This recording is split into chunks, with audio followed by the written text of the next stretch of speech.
노도부대 보병 제2사단 이야기 6.25 동란 발발과 사단의 화해. 세 번째. 1950년 6월 26일 새벽 1시. 전쟁이 발발한 지 하루가 지나지 않은 그 시간에 제2사단장 이영근 준장은 적에게 빼앗긴 동두천과 포천을 탈환하라는 최병덕 육군총참모장의 명령을 받습니다. 명령이 하달되자 전날 대전에서 올라와 의정부 금호동에 대기하던 제2사단 제5연대가 신속하게 역습을 시작합니다. 제5연대의 2개 대대가 먼저 포천을 향한 공세를 시작하며 금호동 전방 10km 지점에 축성령으로 향했습니다.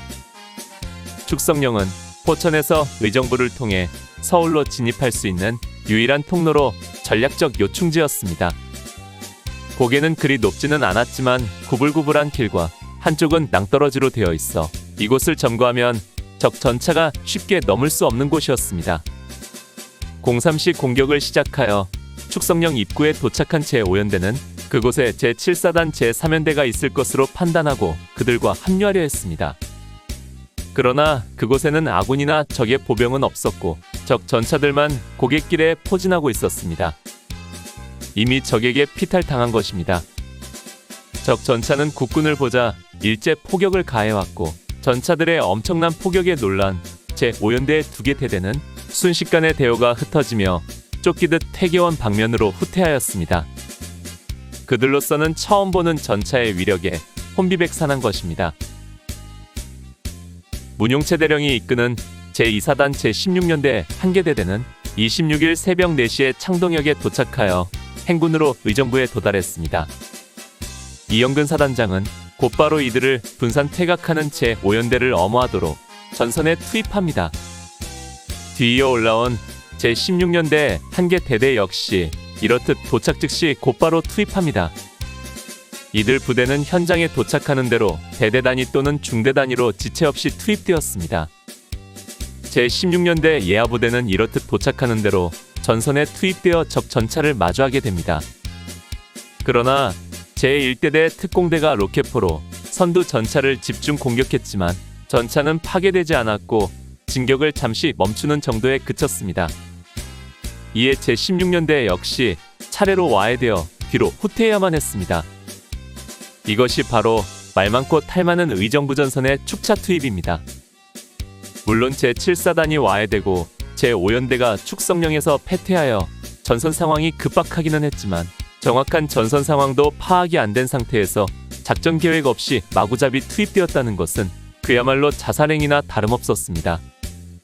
전방지휘소장으로 현장에 나와 있던 6본 작전국장 강문봉 대령이 이 같은 상황을 최병덕 총참모장에게 보고를 했고 최병덕은 급히 달려와서 사단장 이영근 준장을 문책했습니다. 그리고 작전 실패의 책임을 물어 이영근 사단장을 그 자리에서 해임하고 제2사단의 지휘권을 유재흥 준장에게 임시 위임합니다. 이날이 전쟁 발발 다음 날인 6월 26일이었고 이후 임선화 대령을 제2사단장으로 임명하여 서울 피탈 이후 혼성 제2사단으로 한강방어선 전투를 준비하게 합니다. 그런데 내가 확인한 제2사단 역대지휘관 명단에는 임선화 대령의 재임 기록이 나와 있지 않았습니다. 이영근 준장이 7월 1일까지 근무하고 7월 1일 이알림 대령으로 사단장이 바뀐 것으로 되어 있는 것입니다. 그러나 국방부에서 발간한 6.25 전사 기록에도 7월 1일까지 임선화 사단장이 지휘한 내용이 나오는 것으로 보아 일시적으로 임선화 대령이 제2사단장에 보임되었음은 확실한 것 같습니다.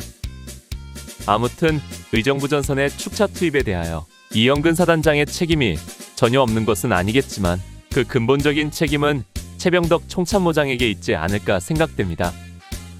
그는 동두천 포천 전선이 무너지고 제7사단 제1연대와 제9연대가 와해되고 적 전차에 대한 뚜렷한 방어책도 없는 상황에서 무모한 수도사수를 고집하여 후방의 제2사단, 제3사단, 제5사단을 의정부 전선에 투입하는 무리수를 두었습니다.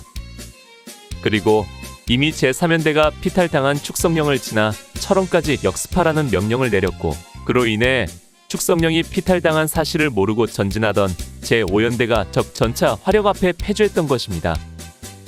이를 엄호하기 위해 이영근 사단장은 급한 마음에 제16년대를 도착하는 대로 축차 투입하였고 결국은 제5연대와 제16년대가 와해되는 결과를 가져온 것입니다. 이는 어쩌면 전체 전황을 살피고 전세를 파악해서 작전을 하달해야 하는 육본의 책임이 더 클 수도 있겠지요.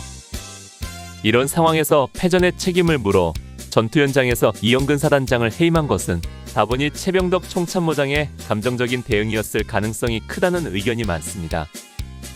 그것은 이영근 사단장이 대한민국 군번 1번이고 최병덕이 2번이라는 데서 최병덕 총참모장의 자존심이 상해 그 이전부터 불만이 많았다는 데서 비롯됩니다. 자신보다 일본 육사 기수도 7기수나 아래이고 계급도 낮은 이영근 준장이 군번 1번을 받자 드러내놓고 불만을 표한 것입니다. 담당자가 그냥 서류 접수순으로 번호가 부유한 것이라고 해명했으나 최병덕은 끝내 수긍하지 못했고 이영근이 자진해서 번호를 사양했어야 한다고까지 말했다고 합니다.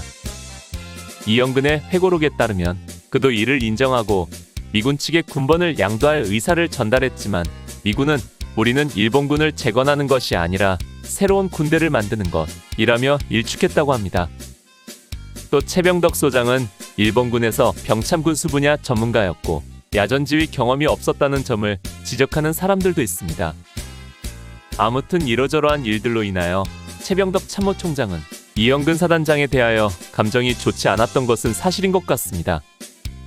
또 수도방위에 대해서도 최병덕 참모총장은 수도수호를 주장한 것과 달리 이영근 준장은 한강방어를 주장했던 것입니다.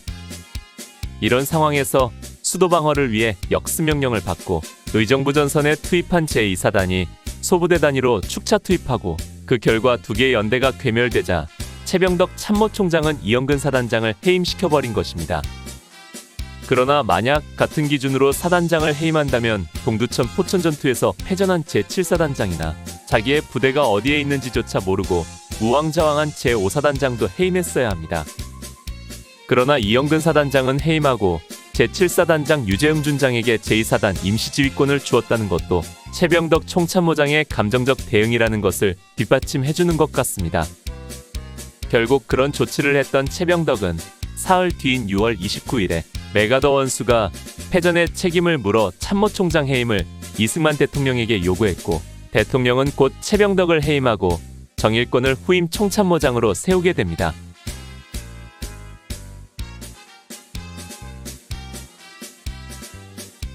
오늘 추억여행에 함께 해주셔서 감사합니다. 다음 이야기를 기대해주시고 구독과 좋아요 부탁드립니다. 항백